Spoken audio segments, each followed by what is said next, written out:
Assalamualaikum warahmatullahi wabarakatuh.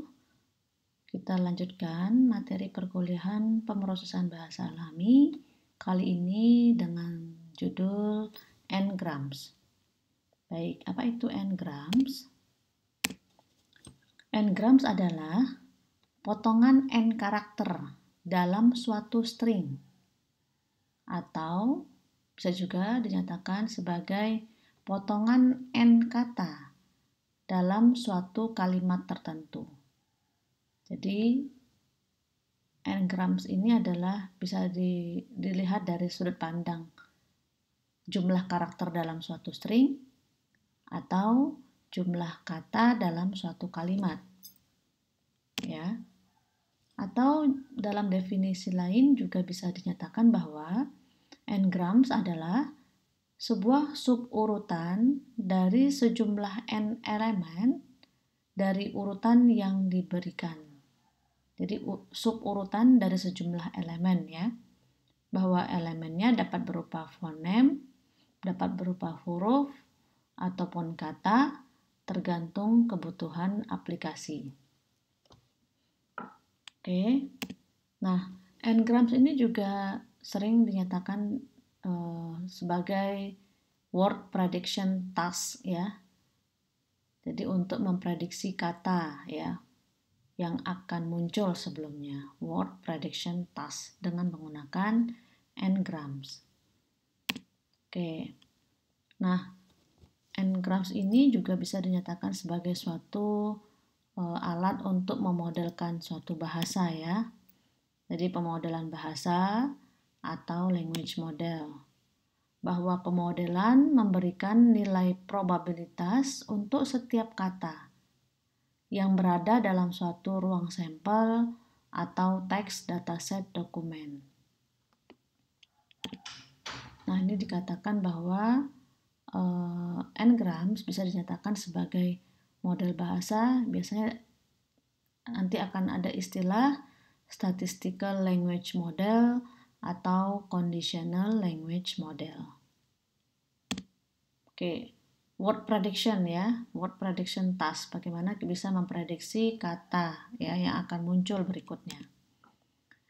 Contoh misalnya, guess the next word. Coba tebak kira-kira kata berikutnya ini apa ya. Contoh, ada kalimat seperti ini. I notice 3 guys standing on the titik. Nah, kira-kira titik-titiknya ini nanti apa isinya? Apa kata yang memungkinkan? Prediksi kata setelahnya ini apa kira-kira? Nah, itu ya. There are many sources of knowledge that can be used to inform this task. Ada banyak sumber untuk bisa digunakan ya terkait dengan task ini.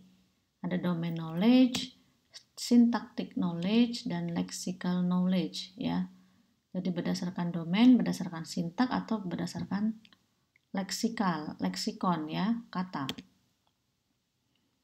But it turns out that you can do pretty well by simply looking at the preceding words and keeping track of some fairly simple counts.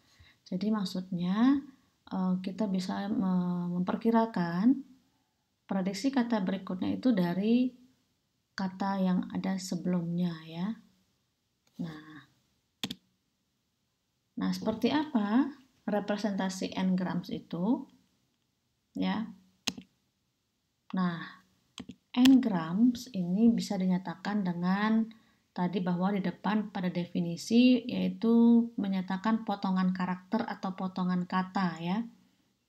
Maka di sini n-grams ini bisa dinyatakan dengan nilai n ya. Nilai n-nya itu adalah sama dengan 1, itu disebut dengan unigram, jadi potongan terhadap satu kata misalnya. Potongan terhadap satu karakter misalnya ya, maka dikatakan dia unigram. Jika n-nya 2, maka dikatakan bigram. Jika n-nya 3, dikatakan trigram. Jadi potongan satu kata atau potongan satu huruf, potongan 2 kata atau potongan 2 huruf gitu ya. Unigram, bigram, trigram, dan seterusnya. Nah, sekarang kita lihat bagaimana potongan kata dalam kalimat ya, n-grams dalam kalimat. Misalkan kita punya kalimat seperti ini. Andi suka bermain sepak bola di lapangan Senayan. Ya, maka potongan katanya bagaimana? Ya, potongan kata atas kalimat ini seperti apa? Ya, kalau kita lihat berdasarkan satu kata, ya, unigram, artinya bagaimana kita bisa memotong kalimat ini menjadi potongan-potongan satu kata, ya, atau unigramnya. Maka hasil n-gramnya seperti apa? Ya, potongan satu kata ya. Jadi dipotong per katanya apa saja. Ada Andi, ada suka, ada bermain sepak bola di lapangan Senayan. Ya, berarti ada berapa kata ini? 1, 2, 3, 4, 5, 6, 7 kata. Jadi ada 7 ya. Itu ya, itu untuk yang unigram. Kemudian bagaimana untuk bigramnya? Potongan dua katanya. Ya, potongan dua kata dari kalimat yang di atas ini, maka kita potong per dua kata. Yang pertama adalah, ya, mulai dari depan dipotong dua kata, yaitu Andi suka, ya, kemudian suka bermain, kemudian bermain sepak bola, kemudian sepak bola kemudian di lapangan dan lapangan Senayan. Nah, ini yang dikatakan dengan bigramnya ya, bigram dalam kalimat. Paham ya? Begitu juga trigram, berarti kita motong menjadi 3 kata. Ya, Andi suka bermain, ini adalah 3 katanya. Kemudian trigram yang kedua adalah kita ambil dari kata suka ya, suka bermain sepak bola. Ini yang kedua. Kemudian bermain sepak bola kemudian sepak bola di lapangan, kemudian yang terakhir adalah di lapangan Senayan. Nah, ini adalah potongan 3 katanya ya, potongan 3 katanya. Oke, jadi itu n-grams dalam kalimat ya, potongan kata dalam kalimat. Begitu juga untuk n-grams dalam kata. Artinya adalah bahwa kita memotong kata ini menjadi huruf ya. Maka jika ada kata seperti ini, pemerintah, maka unigramnya adalah potongan satu hurufnya. Berarti per hurufnya seperti ini. Ini adalah unigramnya. Bigramnya bagaimana? Bigramnya kita potong menjadi 2 huruf ya. Dalam kata ini dipotong per 2 huruf. Jadi bigram yang pertama PE, kemudian EM, ME, ER, RI, IN, NT, TA, HAH, dan seterusnya ya. Ini bigram. Begitu juga trigram ya. Trigram juga dipotong menjadi 3 huruf ya dalam kata tersebut. PEM, EME, dan seterusnya. Oke, itu n-grams dalam kata ya. Jadi tadi sudah ada n-grams dalam kalimat, kemudian n-grams dalam kata. Oke, n-gram models, jadi model n-grams. More formally, we can use knowledge of the counts of n-gram to assess the conditional probability of candidate words as the next word in a sequence. Maksudnya apa? Kita dapat menggunakan jumlah daripada n-gram ya untuk menilai probabilitas daripada kata yang akan muncul sebagai kata berikutnya dalam suatu kalimat. Jadi jumlah n-gram ini bisa digunakan untuk mengetahui probabilitas ya kata yang akan muncul.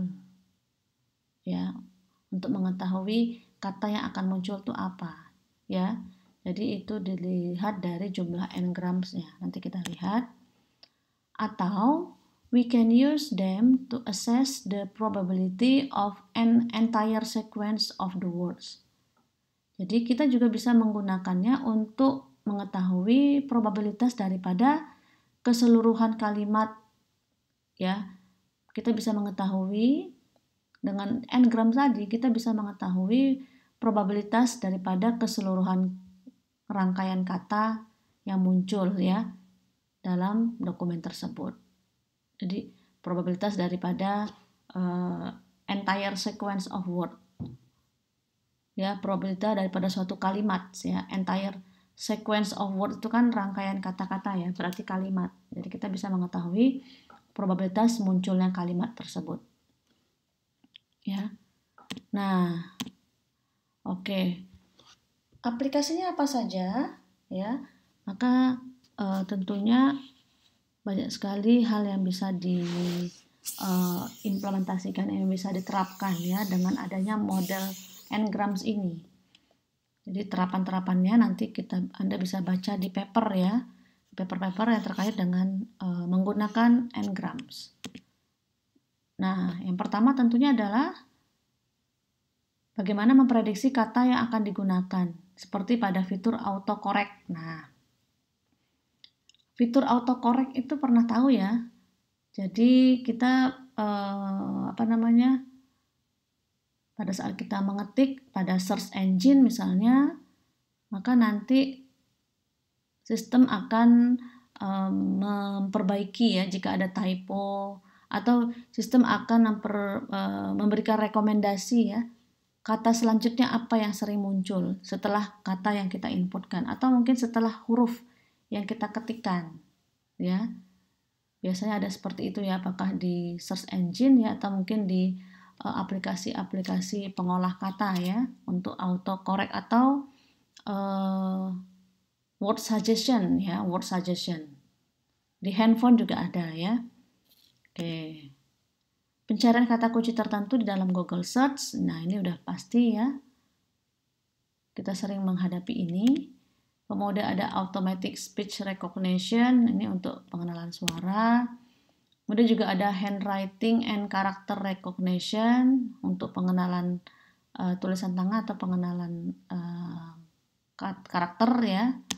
Kemudian ada spell check ya, untuk spell check. Nah, kaitannya dengan pengecekan ejaan ya. Jadi untuk pengecekan ejaannya juga bisa dikaitkan dengan Ngrams. Bagaimana sistem bisa memprediksi ya huruf yang berikutnya akan muncul atau kata yang berikutnya akan muncul.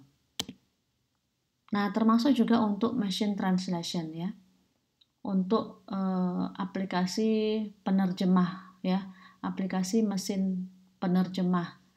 Ngrams ini juga bisa digunakan untuk mendeteksi kaitannya dengan frase misalnya ya, frase, bahwa frase itu adalah kumpulan kata ya. Rumah sakit, nah itu kan menjadi satu frase, bukan rumah dan sakit ya, tapi memang satu frase rumah sakit. Meja hijau misalnya, anak buah gitu ya, anak buah itu adalah sebagai satu bigram gitu ya. Nah, itu beberapa terapan daripada Ngrams ya, dan banyak lagi hal yang lain, many more ya. Nah, oke. Counting, bagaimana menghitungnya.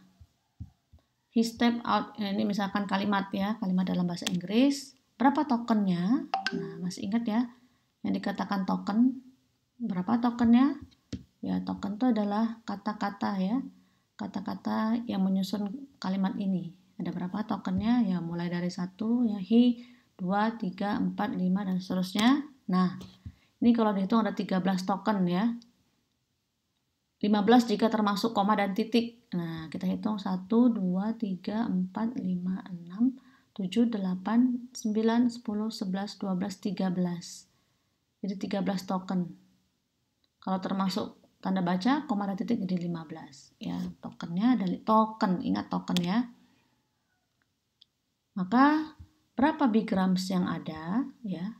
Jika ada kalimat seperti ini, akan ada berapa bigram? Akan ada berapa potongan dua kata? Nah, tentunya kita perlu menghitung itu ya, kaitannya dengan tadi ya, untuk probabilitas ya. Berapa jumlah bigram dari kata ini, dari kalimat tersebut. Oke. Not always that simple. Jadi tidak semudah itu juga untuk mengetahui kaitannya dengan Ngrams ya. Kalau misalkan ada contoh seperti ini ya, I do mainly business data processing. Ini sebenarnya dalam bahasa Inggris ada kata-kata yang tidak penting ya. Misalnya, ini kan sebenarnya cuma ekspresi. Mainly. Nah, ini sebenarnya juga maksudnya sama gitu ya. Maka spoken language. Nah, spoken language pose various challenge. Jadi ini karena ada ekspresi ya, spoken. Apakah kita juga bisa akan menghitung gitu ya sebagai token? Should we count sebagai token. Nah, apakah ini sebenarnya penting token ini gitu kan? What about the repetition of mainly? Ya, should such do offers count twice or just one? Jadi ini mainly ini sebenarnya mau dihitung 1 atau 2. Seperti itu ya. The answers depend on the application. Nah, jawabannya adalah tergantung kita ya. Tergantung kita yang akan mendefinisikan, akan menghilangkan in dulu kata-kata yang tidak pentingnya. Kemudian ada juga kata-kata yang ini juga yang muncul 2 tapi sebenarnya maknanya 1. Ya. Oke. Counting types and tokens. Nah, ini kemarin di sub preprocessing ya, ada perbedaan antara types and token ya. Nah, ini ada kalimat lagi, ini ada 18 token ya. Token, 18 token.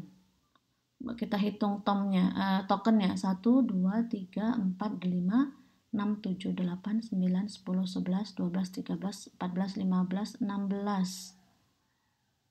Termasuk tanda baca ya. Oke, 18 ada koma dan titik, 18 token betul ya.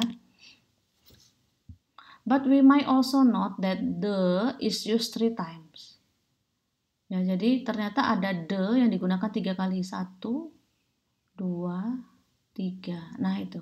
So there are only 16 unique types. Hanya ada 16 kata yang unik. Jadi the ini karena dipakai 3 kali sehingga types-nya ya, tipe katanya itu hanya ada 16. Oke ya. In going forward, we'll have occasion to focus on counting both types and token of both words and n-grams ya. Oke. Nah, sekarang berapa banyak n-grams dalam sebuah kalimat? Ya, tadi berapa banyak n-grams dalam sebuah kalimat? Maka ada rumusnya. Jika dimisalkan X adalah jumlah kata dalam suatu kalimat K, maka jumlah n-gram dalam kalimat K adalah, ini rumusnya, jumlah n-gramsnya, X adalah jumlah katanya, kemudian n adalah nilai daripada n-gramsnya. Ya. Jadi contoh, ini tadi rumusnya untuk mengetahui jumlah bigramnya, misalnya jumlah n-gramsnya, jumlah kata dikurangi jumlah bigramnya dikurang 1 ya, maka itu adalah hasil untuk jumlah n-gramsnya. Contoh, tentukan katanya dan jumlah bigramsnya. Nah, 2 gramsnya ini juga bisa ditulis seperti ini ya, 2 grams, bgrams. Nah, ini contohnya misalnya seperti ini. Kalimatnya the cow jumps over the moon, maka kita hitung tokennya ya. Tokennya 6, 1, 2, 3, 4, 5, 6. Berapa jumlah bigramsnya? Maka masukkan ke rumus tadi, bigramsnya n-nya 2, maka rumusnya adalah, oke ini sebenarnya adalah bigramsnya ya, the cow jump over the, kemudian the moon. Kalau dihitung dari sini jumlahnya ada 5 ya. Dengan rumus kita masukkan X min N min 1, X-nya 6, ini 6, kemudian N-nya 2 kurang 1. Jadi 6 dikurang, dalam kurung 2 kurang 1 sama dengan 5, ya, ini ada 5. Bigramsnya 1, 2, 3, 4, 5. Oke, itu ya. Untuk mengetahui jumlah bigram dari suatu kalimat. Trigram dan jumlahnya ya tentunya sama juga ya. Kalau 3 grams berarti dari sini nx-nya 6, n-nya 3, maka rumusnya ini adalah 3 gramnya, rumusnya x-nya 6 dikurang 3 kurang 1 ya, 2, 6 kurang 2, 4. Ini 3 gramsnya. Ya, ada 4. The cow jumps over the moon gitu ya. Jadi ada 4. Jadi pas, sesuai ya. Sesuai antara perhitungan manualnya dengan kita cek satu persatu 3 gramsnya, kemudian kita cobakan dengan rumus, maka akan sama ya. Untuk mengetahui jumlah n grams daripada suatu kalimat ataupun kata ya. Kata juga sama. Ini tadi kalimat contohnya. Nah, oke, yang kata ternyata tidak ada contoh di sini, tapi sama ya. Jadi kalau untuk mengetahui jumlah background daripada satu kata ya tinggal dihitung per karakternya ya. Oke, selanjutnya ya baik, ini back to word prediction ya, kembali ke word prediksi. Kita dapat memodelkan word prediction task as the ability to assess the conditional probability of a word given the previous word in the sequence ya. Ini yang tadi sudah ya. Jadi kita bisa memodelkan kata dengan melakukan perhitungan daripada probabilitas kata yang sebelumnya muncul ya.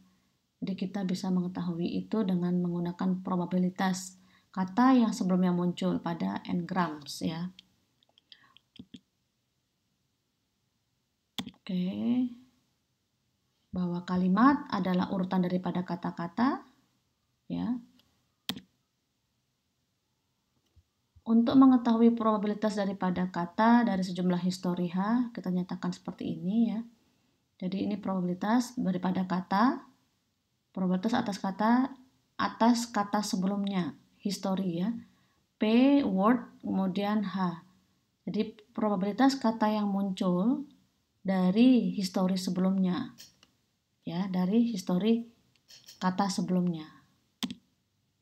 Nah, anggap misalnya H itu adalah pergi ke pasar. Ini adalah histori sebelumnya. Kata sebelumnya pergi ke pasar. Maka untuk mengetahui probabilitas kata bersama yang akan muncul, ya, probabilitas kata bersama yang akan muncul setelah kata pergi ke pasar itu dinyatakan dengan seperti ini, ya.